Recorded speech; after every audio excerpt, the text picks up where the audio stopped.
Hello, everybody. This TTM Tuesday, since nothing came yesterday, actually, basically just going to be a recap of the TTMs I got the last week or so of March that I opened up live on the Autograph Fisherman John Burgess's live stream on Saturday, which was a blast. Saw a lot of people there. Can't wait for episode 2, John. Going to be some good times. But I showed mine, and just to do a little recap of what happened and to let people get a closer look because, I was showing it to a front-facing camera and was all over the place.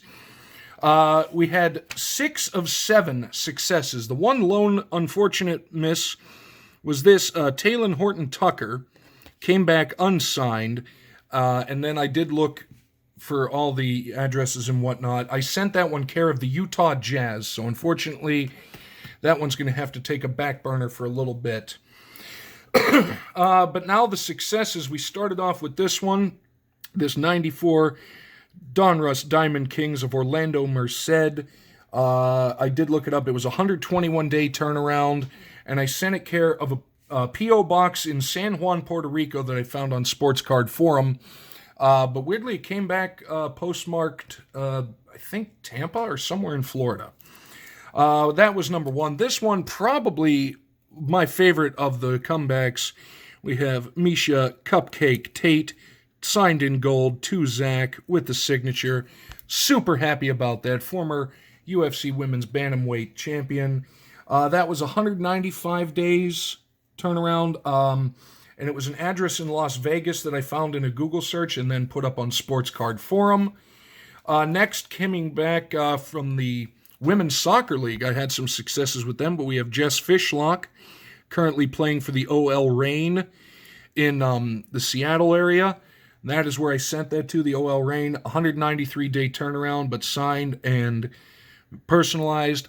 Been having a lot of success from the ladies at the NWSL, and it is really awesome, and the cards are great. Can't wait for the next series of that.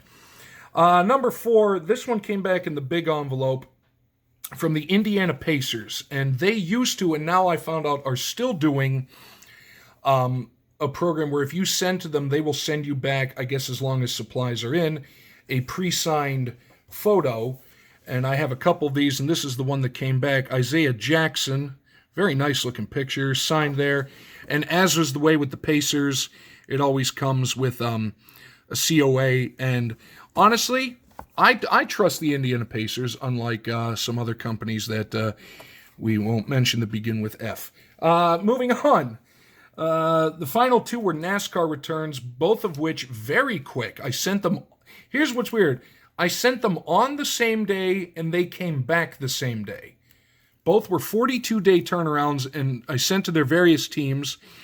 The first one on the rated rookie, Tanner Gray, sent care of DGR Crosley. It's one of those, like, you just send to them and just put attention autograph request, and, they will sign it when they have time, and they are very good about it. So DGR Crosley for Tanner Gray, 42-day turnaround, and another 42-day turnaround is Erik Jones. Really nice-looking signature. The big swoop on the E. It's very nice. I wonder if he did that intentionally, put it right down between the glasses. But sent care of Legacy Motor Club for him. Both of them are in North Carolina, and both of them on their websites, it's just real easy. Like, yeah, you want an autograph, put who you want, put attention autograph request, and we'll get back to you. So that was the successes this week. Looking forward to episode 2, like I said, which is going to be most likely May the 1st. But as things come up, I will let you know. And we got some good stuff coming for that one, and some new guests possibly as well. I was talking to John the other day during his hockey game live stream about some things. So we're going to set that to the side, and I'm going to move this because the final thing, I didn't get a chance to show it off before, but I love doing it. People like it. And this was History by Mail. It came in for March, but it came in very late. Honestly, I think it was on the 30th it came in, and didn't have time to display it, so I'm going to put it now because this was a shorter video. So let us see what this comes for March. And this is United States House of Representatives tally sheet. Okay. What are you? December 8th? I can't really read that. Allen of Illinois. It's a rap sheet. War exists between Japan and the state. Okay, so that 1941? Okay, that might be December 8th, 1941.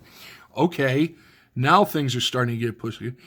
Suspend rules of, I don't know, 388 over 1, number 130, first session. And here is the tally list of all the senators, or the representatives, I should say. I'm sorry.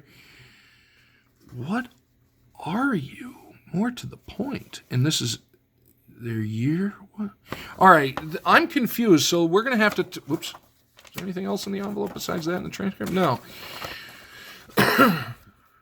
Okay, here we go. This is Jeanette Rankin's vote on tally sheet for declaration of war against Japan, December 8th, 1941. Okay, because the attack on Pearl Harbor was the day before, December 7th, the unfortunate day which will live in infamy. In 1918, Jeanette Rankin became the only woman who ever voted to give women the right to vote, as she later said. Having been elected to the U.S. House from Montana in 1916, Rankin voted to support a constitutional amendment for women's suffrage. Rankin was the first female federal office holder in U.S. history, though not the first woman to run for federal office. She was elected twice to the U.S. House of from Montana in 1916 and 1940 on the eves of World War I and World War II. Interesting. Early life and career. Jeanette Pickering Rankin was born in 1880 near Missoula, Montana, 9 years before the Montana Territory became the 41st state. Eldest of 6 children, with one brother, Wellington Rankin, who later became Montana's Attorney General and Associate Justice of the Montana Supreme Court. All right, after earning a degree from the New York School of Philanthropy, what a name, which later became part of the Columbia University School of Social Work. Okay. Jeanette moved to Washington State, where she became active in women's suffrage movement. In 1910, Washington became the 5th state to give women the right to vote, after Wyoming, Colorado, Utah, and Idaho. When Rankin returned to Montana in 1911, she became the first woman to speak before the Montana legislature and lobbied for women's suffrage. She believed that corruption and dysfunction in American government stemmed from lack of women's participation. Rankin's speaking and lobbying efforts helped Montana give women the right to vote in 1914, making them the 10th state to do so. How cool. Just 2 years after women allowed women's suffrage, or Montana, allowed women's suffrage, Jeanette won her seat in Congress. Her election was managed and funded by her brother Wellington, a prominent Montana Republican. As we saw up there, he was also the Attorney General, and depending on what time, Associate Justice on their Supreme Court. To campaign, she had to travel great distances to reach Montana's sparse population. Well, I don't think that's really changed much since 1916, to be honest. Was elected November 7th, 1916. I may be the first woman member of Congress, she said after winning her election, but I won't be the last. Truer words were never spoken than on November 7th, 1916, right there.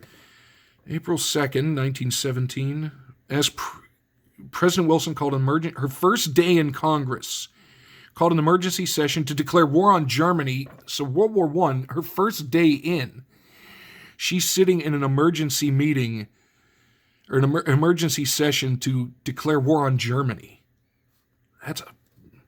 Voted along with 49 other congressmen in opposition to joining the war. That's right, we didn't join on the eve of the election, because I think that was Wilson's platform. I kept us out of World War I, and then we kind of got in it. Nevertheless, I felt the first time the first woman had a chance to say no to war, she should say it. Well, I mean, to be fair, most people were against the war as well, until we had to. The peace problem is a woman's problem. Made a short speech when casting her vote, inadvertently violating House rules, and said, I want to stand by my country, but I cannot vote for war. I vote no. All right. Rankin was singled out for criticism. Shocking. Many suffragists stopped supporting her.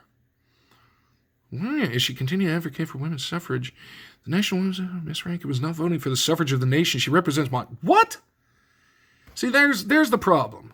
All right, so National Women's Suffrage. I'm sorry I'm going longer with this, but this is fascinating. Voted in 1918 for universal suffrage resolution, became the first woman to vote for women to have the right to vote everywhere in the U.S. Passed the House, but was defeated in the Senate. 1919, a similar resolution passed both chambers of Congress, and after ratification by 3/4 of states, the 19th Amendment to the U.S. Constitution was adopted in 1920. Well, there you go. From the time Wyoming had been given women the right to vote in 1869, 14 other states had followed suit by 1920, and the 19th Amendment extended to the rest of states and territories.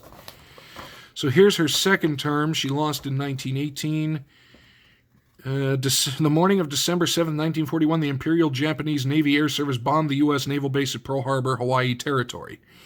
That's right, because it wasn't a state until 1959.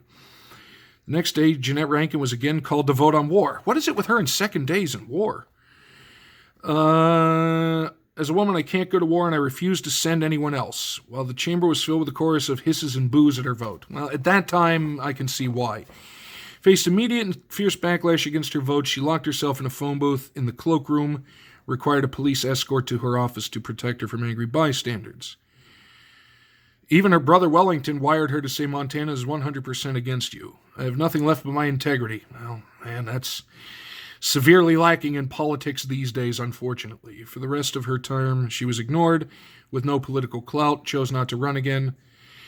When the House declared war on Germany and Italy, Rankin voted present instead of no. Continued to speak for pacifism. Traveled often to India, was a strong supporter of Mahatma Gandhi's method of nonviolent resistance. Became active in the movement against the Vietnam War and led a 1968 protest in March in Washington, D.C. Okay, with 5,000 demonstrators in a 1972 interview the year before her death at the age of 92. Rankin said she was considering another campaign for Congress to protest the Vietnam War. She also said if she could relive her life, she would live it the same way, but this time I'd be nastier. Well, you know what? That is a good way to do it. I have heard of her, did not know all this, and now, as usual with History by Mail, more research is required. So hopefully you enjoyed that one. I most certainly did. And the TTM recap, that's going to do it. Thank you to John for having me on over the weekend, and looking forward to episode 2. We will see everybody next time.